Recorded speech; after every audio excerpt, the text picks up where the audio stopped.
Hello and welcome to Mitch Madness. Remember to like and subscribe for more cool stuff.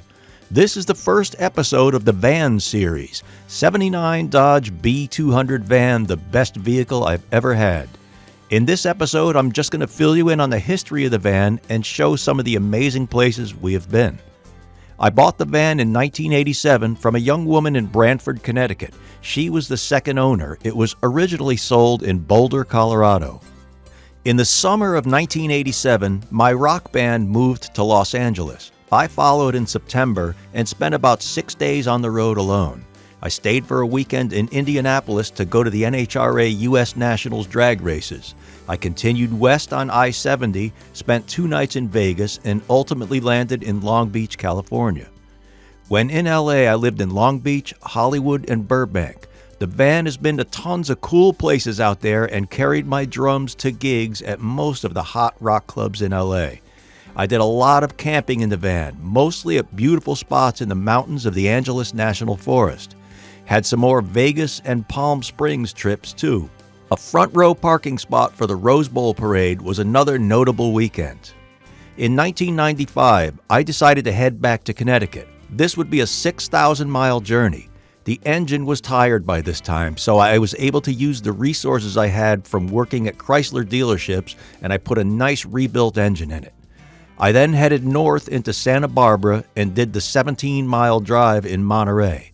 Then I headed into Yosemite and camped a few nights there. Then over to Lake Tahoe and into Yellowstone Park and south to Jackson Hole. Then more south into Texas and started heading east to Memphis and Graceland. From there, it was Miami for a few days, then a stop at Don Garlett's Museum of Drag Racing, and ultimately did the dreaded drive up north to Connecticut, but not without a stop at south of the border in South Carolina. When back to Connecticut, I started to repaint the van, but never got to finish it since I had a job opportunity in Savannah, Georgia. I was there for a year, and during that time, I did a rehab of the interior, which consisted of new paneling, carpet, and trim. When I got the van, it was set up great for camping with a dinette in the back that converted into a bed.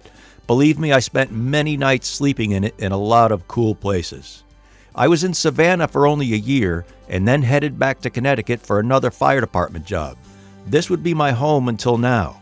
The van was still my primary vehicle for several more years at this point in my life until I moved on to other things, at which time the van just sat there in the spare driveway. Some years later, I decided it was time to let go of the van for $500. Some kids came over to see it. They were in a band and they loved the van, so I made them a deal. You can have the van, but you have to promise me you won't junk it, and you have to give me first refusal on it if you ever sell it. I have to skip some funny details about the next few years since there's not time, but true to his word, TJ called me and said the landlord wanted the van out of his driveway, so I picked it up, drove it home, and again it sat for several years. I was even able to hide it in the parking lot of fire and police headquarters where I worked until the cops finally complained about it over 2 years later, so it came back home again. In 2020, my beautiful Southern bride passed away.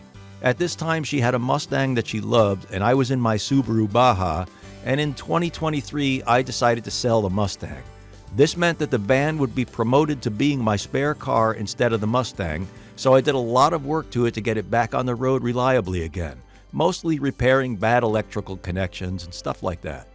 By the way, during all the time that this van sat for months at a time, wherever it was, after charging the battery, it always started, drove, steered, and stopped. Remarkable. So I spent nearly the entire summer of 2023 getting my Subaru in shape to drive to Tennessee, where I am planning on moving to in only a few days from now. There's more about my proposed barn-dominium build right here on Mitch Madness.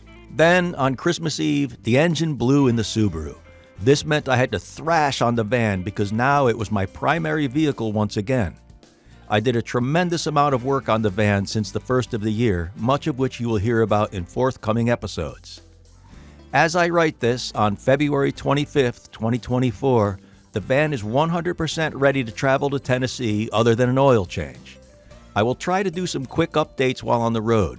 I need to go easy on the van because at this time it has 60 pounds of compression in one cylinder, 75 in another, but the others are strong. If my barndominium car shop plans come to fruition, the first project will be the restoration of the van. So again, subscribe and check in for further details. Thank you for enduring this long-winded narration, but this I can tell you. I can tell stories about my experiences with this remarkable motor vehicle for hours. It was really hard to keep it to only 4 minutes or so. Thanks for listening.